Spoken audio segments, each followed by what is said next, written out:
মানে এখানে যে তারপরে এখানে যে 2.05 থাকার কথা, এটা আছে 1.35 না কত যেন আসলো। আচ্ছা, এখানে বড় যে জিনিস আমাদের তো 10 তলা বিল্ডিং, সিঁড়িটা খুব ইম্পর্টেন্ট। উনি একটা সিঁড়ি নাই করে দিচ্ছে, দুটো সিঁড়ি রাখছে। দুইটা সিঁড়ি আছে, হ্যাঁ। একটা সিঁড়ি রাখেন নাই? মানে এই লিফটটাকে নিয়ে গেছে মাঝখানে, লিফট ছাড়াই তো তিনটা ছিল। হ্যাঁ। তারপরে এই যে এটা হচ্ছে আমরা গ্রাউন্ড ফ্লোর গেলাম, আরো 7 দিন হতে আরো বের হবে, আমি মোটা দাগেগুলো দেখাচ্ছি। আমরা ফার্স্ট ফ্লোরটাতে আসলাম, এই বিল্ডিংটার এই সামনের দিকটা, এটা এখানে বড় বড় দুটো ভয়েড ছিল, অনেক ভয়, একটা ভয়েড নাই। পরে না না, এই ফ্লোরটাতে আমরা আছি, এইটা এই ফ্লোরটা, এই ছাদটা যেটা দেখতেছি।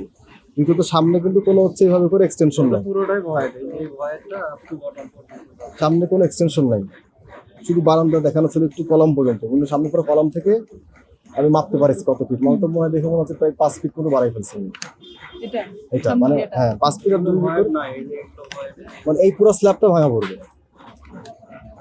ভিতরে অনেক ভয়েড, দোতলা স্ল্যাবটা ভিতরে এই এটা আছে, অনেকগুলো রাখেন। আর এই বারান্দাগুলো দেখানো ছিল হচ্ছে আপনি কলম পর্যন্ত আসবে, কলম থেকে বাইরে বের হয়ে আসতে পারবে না। সে যে করছে কলম থেকে বারান্দা টানছে, মানে কলম শেষ, মানে তার কলম তো এখানে শেষ, সে কলমের যেটা ফ্লাশ হয়েছে এখানে শেষ হয়ে যাবে, মানে কলম থেকে আমার এদিকে বেরিয়ে আসছে।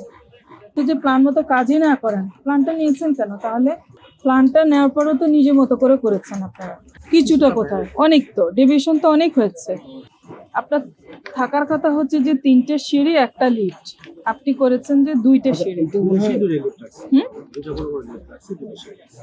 লিফট 2টা হবে কেন? এখানে কি লিফট 2টা না একটা? দুইটা, লিফট 2টা আর 2টে সিঁড়ি, একটা মানে উনি ওটা ওমিট হচ্ছে করেছেন। একটা সিঁড়ি ছিল বেসমেন্টে যাওয়া, আর দুটো সিঁড়ি হচ্ছে কন্টিনিউ হবে উপর পর্যন্ত। এর এখন মধ্যে উপরে 2টা আছে। একটা ফায়ার রেটেড হবে আর কি, দুইটা ফায়ার রেটেড দেখানো আছে।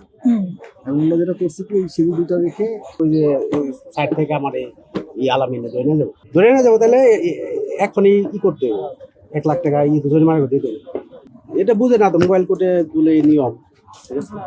মোবাইল কোর্টের জায়গায় বসে আপনি একটু ফোন দেন, কেউ একটু ফোন দেন, কোন টাকা জোগাড় করে। হ্যাঁ না, আপনি ফোন দেন, ফোন দেন বলেন, ফোন দেন। আমি আসলে এখানে জয়েন করছি 1 সপ্তাহ, আমি এই বিষয়ে খুব একটা জানি না। ওই বারান্দাটা একটু ভায়োলেশন হয়েছে, ভয়েটের কিছু অংশ করছে, মানে যে পরিমাণ ভয়েট রাখা দরকার ওই পরিমাণ ভয়েট রাখে নাই। মালিক পক্ষ সবাই তো জব করে তো, তবে ওরা আসবো, দেখে গেছে, ফোন দিছি, আসবে। ইয়ার RS-13 এই ইয়ে আছে নাকি আর পাশে কিছু আছে? ও আচ্ছা আচ্ছা আচ্ছা, অংশ বুঝছি। দেখাশোনা করে কি এখানে? আমরা কাজ করবো, আমি দেখি নাই এমনি কি নকশাটা কোথায়, সেটা কোথায়? তাহলে তো আপনার জানার কথা। না, থার্ডটা আছে, হ্যাঁ থার্ড অফিসে আছে, থার্ডটা। স্যার কথা বলেন আপনি, এখানে কোথায় গেছেন আপনি? এদিকে দাঁড়ান, সামনে দাঁড়ান, স্যারকে ফোন দেন। কাস্টমার কথা বলতে না, এদিকে ঘুরে দাঁড়ান, মালিকের, আপনার মালিকের নাম্বার আছে না? আছে। ফোন দেন, আমাকে ফোন দেন, ফোনে কথা বলেন। বলুন যে রাজু থেকে মোবাইল করে আসছে। 10 মিনিট সময় দিলাম, 10 মিনিটের মধ্যে আপনি মালিককে বলেন এখানে নকশা, রাজ্য অনুমোদিত নকশা নিয়ে হাজির হতে।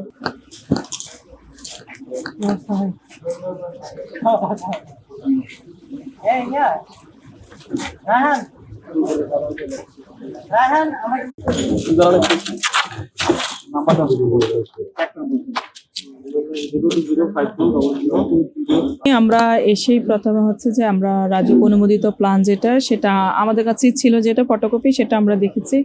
ওনাদেরটাও নিয়ে আসতে বললাম, ওনারা এখনো পর্যন্ত দেখাতে পারে নাই। তো আমাদের প্ল্যানে যে আমাদের কাছে যেটা ছিল সেটা অনুযায়ী আমরা অনেকখানি ডেভিয়েশন পেয়েছি। সেই ডেভিয়েশন যতটুকু পেয়েছি সেজন্য হচ্ছে যে ইমারত নির্মাণ আইন 1952 ধারা অনুযায়ী তাদেরকে 1 লক্ষ টাকা জরিমানা করা হয়েছে। পাশাপাশি তাদের যে নির্মাণ মিটারটা আছে সেটা আমরা জব্দ করব। সেটা জব্দ করার জন্য আমি অলরেডি নির্দেশনা দিয়েছি। আর হচ্ছে যে প্ল্যান আছে, প্ল্যান অনুযায়ী তারা হচ্ছে যে কাজ করবে, আর যতটুকু ডেভিয়েশন আছে নিজ দায়িত্ব অপসারণ করা নিবে, সেই সংক্রান্ত একটা অঙ্গীকারনামা দিবে, তারা স্থগিত থাকবে।